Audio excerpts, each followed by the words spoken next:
It's LeGarrette Blunt here, man, 3-time Super Bowl champion. I just want to give you a shout out to the YouTube channel, Micro Mike, man. Eddie Murray, former Detroit Lion.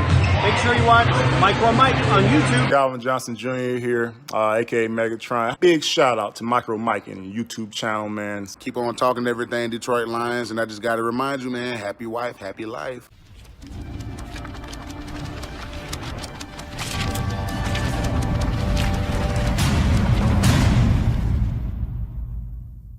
What's going on YouTube? This is your boy Mr. Micro Mike, and today we're going to talk about the Detroit Lions overreaction Monday to the victory over the Jacksonville Jaguars Week 6, 34-16. And when it comes to the Detroit Lions fan base, we love to overreact and drink that Kool-Aid and sometimes spit it out. So this video is dedicated to chilling out on the overreaction, and let's get back to the level. And we're going to talk about in this video Matt Patricia's job status, handily beating the Atlanta Falcons. Swift wasn't a good second round pick, and the Detroit Lions can now make the playoffs. And we're going to start with the Lions handily defeating the Atlanta Falcons. Let's pump our brakes a little bit. Just because the Lions beat the Jacksonville Jaguars does not mean we're going to handily beat the Atlanta Falcons. Yes, the Atlanta Falcons is a bad football team. That's okay, but they do have a very good wide receiver in Julio Jones, one of the best ones in the NFL. Matt Ryan looked very good against the Minnesota Vikings. This team defeated the Vikings and dropped a 40-burger on them. And the Lions, yes, the Lions do find ways to lose games. Just because we're 2-3, it does not mean that we're going to handily beat any team in the NFL, even the Atlanta Falcons. The Detroit Lions must go into this game and continue to show improvement on the defensive line and continue to get after the quarterback. We've seen how he disrupted Minshew with this line. Trey Flowers did a good job. The linebacking core stayed in their lanes, but we know what can happen to our secondary. We still got young corners in Amani Oruwariye and, of course, Jeffrey Okudah. Julio Jones is no joke. He will rip up defenses, and if we don't get pressure on Matt Ryan, he will throw the football. So this will not be an easy game. And no game with the Lions are easy handed out. They must go into this game prepared. They must be getting after the quarterback, and we must not turn the football over on offense. This will not be an easy win. Comment in the comment section. Do you believe the Detroit Lions can make the playoffs? Not necessarily winning the NFC North, but as a wild card spot. Leave a comment and let me know. Also, turn this into a forum. Let's have fun with this. Throw that in the comment section. Can the Lions make the playoffs? Just because the Detroit Lions defeated the Jacksonville Jaguars, it doesn't necessarily mean that Matt Patricia's job is safe. He is still on the hot seat, folks. You got to win consecutive games. You have to defeat teams that are winning teams. The Jacksonville Jaguars, they lost 4 games in a row before the Detroit Lions. They're not a good football team. Gardner Minshew was throwing very bad footballs. It was a bad game by their team. The Lions must continue to win for Matt Patricia's job to be safe. You have to make the postseason.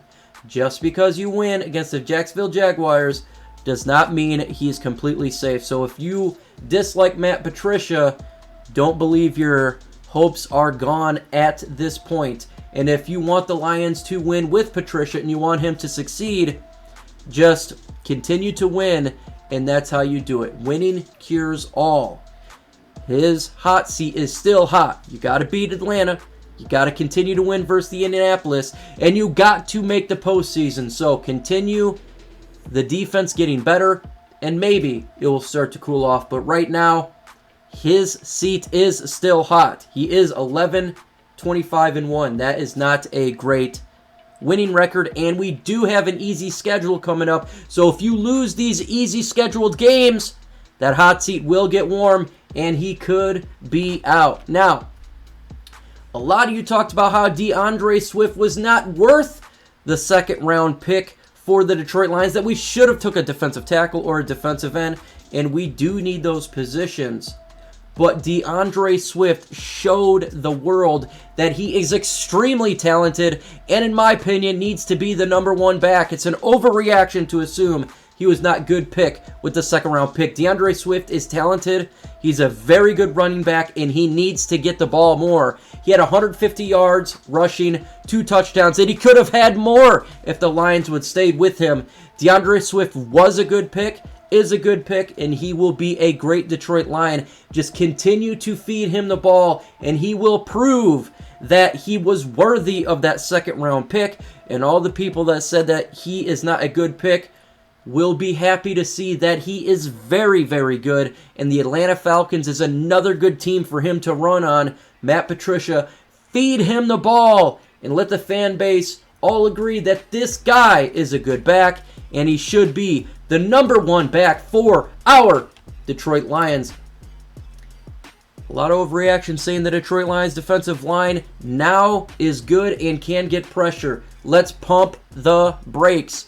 The Detroit Lions defensive line did have a good game versus Jacksonville Jaguars. Props to them.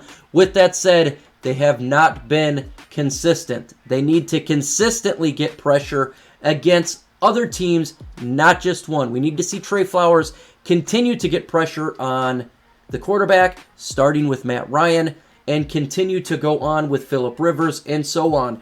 Just because the Lions had a good defensive line showing against the Jaguars doesn't mean that they are here. They're here to contend as a defensive line to get after the quarterback and stop the run.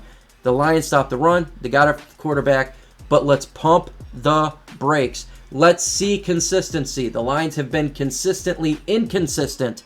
So if they can continue to grow, they said during the bye week that Matt Patricia simplified the defense. That is good, but let's see it against the Atlanta Falcons and slow down for the Lions defensive line. You guys need to hit that notification bell. Why? Because I drop content every day, specifically the Detroit Lions versus Atlanta Falcons video, 10:30 a.m. on Wednesday. It will break down versus the Falcons and give you an idea of what could take place, analysis, breakdown of that game. Will the Detroit Lions win and go 3-3, get to 500? Hit that notification bell and you'll find out. Lions are on track now to get to the playoffs. Pump the brakes here. It was just one win, but let's pump the brakes a little bit. The Lions got to continue to win. Yes, the NFC is bad, and they do have a shot, no doubt about it, but we have to make sure that the Lions are consistently doing the things to win football games. Continue to run the football. Continue to stop the run. Give Matthew Stafford some time to throw the ball. Let Matthew Stafford get into a groove. All these things need to continue for the Lions to make a postseason run. There are now 7 teams that can make the playoffs in the NFC and AFC. The Lions can be one of those teams, but we got to force them to be consistent. Let's see what they can do versus the Atlanta Falcons. Let's see what they can do versus the Indianapolis Colts, the Houston Texans, and the Minnesota Vikings twice. If they can put up some wins, they can make a run. But let's pump the brakes a little bit and force this team to be week to week, play to play. It's important as fans to not get our hopes too high. Let's not drink the Kool-Aid too much and just focus on the next week. In my opinion, I think that's the best thing to do. Just slow it down a little bit and see what the Lions can do versus the Atlanta Falcons. Let's enjoy this win. We don't get a whole lot of wins, and get prepared for the next game. But let's pump the brakes a little bit, see what this team can do, and then, yes, and then we can talk about that in a couple weeks. With that said, folks, on the upcoming videos, again, we got the Lions versus Falcons breakdown on Wednesday. Thursday is the live Q&A show, the One Pride podcast, not just for Detroit Lions fans, but for fans from all over the NFL. Come in, we will talk, and of course, the Lions versus Falcons live watch party Sunday. Be there and have some fun. Subscribe to the channel, and we will get it done. With that said, folks, adios.